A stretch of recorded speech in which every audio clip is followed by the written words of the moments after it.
Well, if you saw the beginning of last week's video, you'll note again that there still isn't the making a sequel one that I said had been delayed for technical reasons. Yeah, I've just decided that I'm going to postpone that until the February slot, so there just won't be one of those videos in January, whatever. And with that said, I'm not just going to bring forward the other January videos because I don't want to throw off the entire schedule that I have. So instead, I just wanted to insert in now this other slightly off topic but still related to the Ragnarok Chronicles video now, which, per the thumbnail, which presumably you've seen, is then about the website we have here that, as always, is linked in the description below.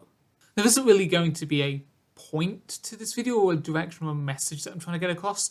I just felt like I wanted somewhere to talk about it in general, so here we now are. I've discussed it previously in the Where to Find Me, whatever I called that video. It'll be in the iCard up there. I've mentioned it there before, and maybe have just mentioned it in a couple other places as well. But yeah, as part of trying to build up a social media presence surrounding, self-publishing these books, because the marketing is just as important, if not more so, it would annoyingly seem. You've got this channel, you've got the, Instagram, Twitter, whatever. As part of that, there was also the element of, making a website where people can find you and read up about you or find all your work or links to your work consolidated in one place and, all that sort of stuff. So, in August of last year, with the advice of some friends who are more in the know with this kind of thing, plus combining with other services I'd seen advertised, I ended up landing on Wix in order to build my website up from, because it seemed to be the one of the few that I tested out with that actually allowed me to do the things that I wanted to do, at the very least with the homepage on the website. Because my design ideas for the whole thing, well, let's just say that kind of visual design, graphic design, web design, whatever, as may also be evident by things like the thumbnails to these videos. That visual stuff, not my forte. It's not, I don't really have an eye for it, and then I'm not as proficient in actually executing it either. With the website design overall, I do feel like it probably does come across as a little bit amateurish. I've done the best with what I can, but it is kind of just like blocks here and there. Whatever, if you've been on the site, you've seen it. But then also, in terms of how I was envisioning it before I even got started on developing it, I had no kind of perception of what was possible, what was practical, what would be easy. And me being me, wants to have kind of an image in my head, I'm going to stick with it. I don't like to change it. So what we now have, what I ended up doing, because of Wix, you had on the homepage kind of your countdown timer where when we're getting close to the release of a book, it would time down to the day of the release. And that's kind of within a hexagon, which then has your different tabs to the main 6 pages, and you've got the banner and stuff top and below, whatever. It was mainly sorting out that time when hexagon with other buttons thing that was my main complication with the other services that I tried. But with that, design aside, the site does function as it needs to on a primary level. It does, as I say, give you information about myself, lead you to links to my works across various places, give you information, whatever. And it is at the very least drawing in some visitors, which, first of all, Wix tells me if I bother to check, but also I know because as part of the whole thing, as well as, you must do this, you must do that, in terms of if you look up for advice for self-publishing authors, is like, you also definitely need to have a newsletter to keep people updated on when new stuff is out and whatever, and it should be regular, monthly or whatever. So I've included one of those as well, and so on the website, again, in a couple of different places, there is spots where you can sign up to the newsletter, put in your details and whatever. I am sure, just based on knowledge of the internet and also looking at the details that have been submitted, that at least some of those people are going to be bots. But whatever, it's there. I am getting people signing up for it, and so they receive it. I've found another free service that allows kind of for the design and distribution of, again, design-wise, probably comes across as a bit amateurish. I've tried the best that I can to put it together, but then through the email that was created specifically for kind of authorship interactions, Philip Quint 2158 at outlook.com. Yeah, so through that it's distributed, and I'll be honest, of all the things, like with Instagram, I was initially reticent about because I don't do pictures, but that's on YouTube. But it has ended up being the platform on which I am getting the most interactions, and it kind of has grown on me. For all of that kind of stuff, the newsletters, they are the elements where I'm doing it because the advice in loads of places said I should have one. But I do not have news. It's the same reason why I don't think I do that well on like Twitter and Facebook pages, because I just don't have updates to give people in terms of writing. I could say I'm editing again. I've got a new section, or obviously when the books are out, I could do promotion, but the rest of the time. And I'm just not the sort of person who it even occurs to me that I would share out towards the internet thoughts that I have. They're just, as I've said before, I am not a social media kind of person. So again, especially in this kind of written up newsletter format, it is a struggle each month to come up with something different to say, because it also does have to be different. I have to make sure of that, otherwise I'm just wasting people's time. So I've got, like in the latest one, I did kind of give an exclusive extract for the first paragraph of book 3 that'll be coming out in February.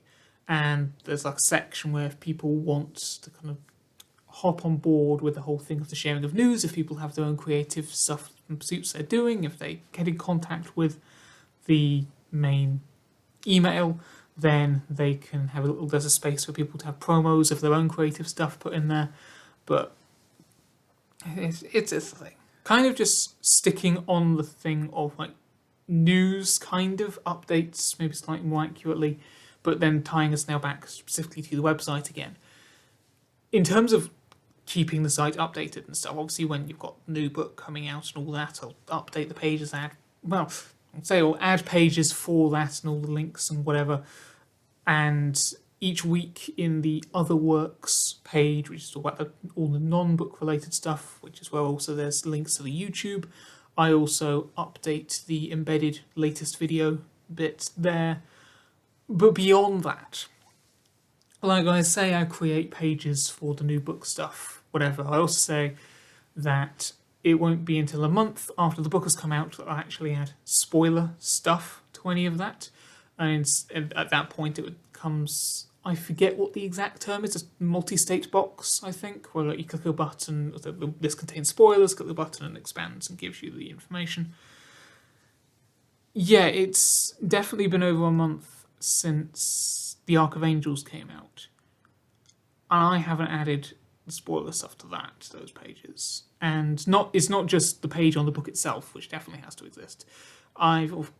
Me being me, not only content with having the YouTube channel as being kind of a documentation of the other parts of the franchise, I also know, because I spend a fair bit of my internet usage on like fan wikis, like fandom.wiki or whatever it is for various franchises, I kind of want the website to act a little bit like that for the Ragnarok Chronicles as well. So there is like, the lore directory, I've titled it, where there would then be a menu for all the different pages and you can read about like short articles and whatever on the different things. That lore directory kind of setup has been there since the beginning, since August, and you've got half a dozen pages on there. It's so barren. And it's not that I don't want to do it, because I put it, again, that's what I want, like that half of the website to be that kind of encyclopedia, again, of people looking into parts of the franchise, maybe seeing if they're interested in it. But compared to all the other things that I have going on with actually my main writing, with editing the books that are going to come out, with the script stuff I'm doing for the Doctor Who fan audio drama series that's going to be coming out now in the summer, I think. I've mentioned before, certainly in at least one place I can think of, alongside other things in turn that's just to do with like general life and eventually after book 4's come out, it'll then be trying to find actual work again. With all the other things, adding in the lore directory pages just is bottom priority, constantly. The other things either definitely have to be done more immediately, or they're just things I feel like would be more profitable, things I want to do more. So, yeah, the website definitely is feeling left out and left behind. It already exists in enough of a state that, again, it serves its purpose. It introduces you to me, introduces you to a place to find about the works, give you general information about the books and other stuff, whatever. It's just that there are obvious gaps if you do end up looking deep enough onto enough pages. That was kind of the point that I wanted to get to in doing this video, just to acknowledge that if people have been going on the website and notice that it says, we will add the spoiler sections 1 month after release, and it's not there. That's why. It's just, I have so much else going on for whatever different creative projects that I have going on that it's not happening at the moment. It'll need to at some point, but again, I don't necessarily... maybe in a few months, but again, that's a few months. That's quite possibly even after book 3 is out at that point. So, I don't know. Well, and that was a ramble. That I don't know, not exactly an upbeat note to end on, but I say those. I've kind of covered the points I wanted to generally ad-lib about in terms of this video. I'm sure this has ended up being the longest one, so that's still whatever. Timing's timing. If you want now, you can check out the website, as always in the link below, or fairly simple, DominicHodgson.com. Just type that into the URL bar. Have a look around. Tell me what you think of it. Again, I'm probably not tech savvy enough to do improvements, but it is what it is right now. I'm happy with it, while also saying I'll stick to writing as my main pursuits. With that in mind, next week we'll be back to the actual lore of the Ragnarok Chronicles itself in video form, not lore directory form. Kind of. You'll see what I mean when we get to next week's video. Until then, of course, you can also check back on other videos on the channel in the past, also definitely about the lore of the books themselves. And either way, just until I see you again, simply remember to keep on telling stories.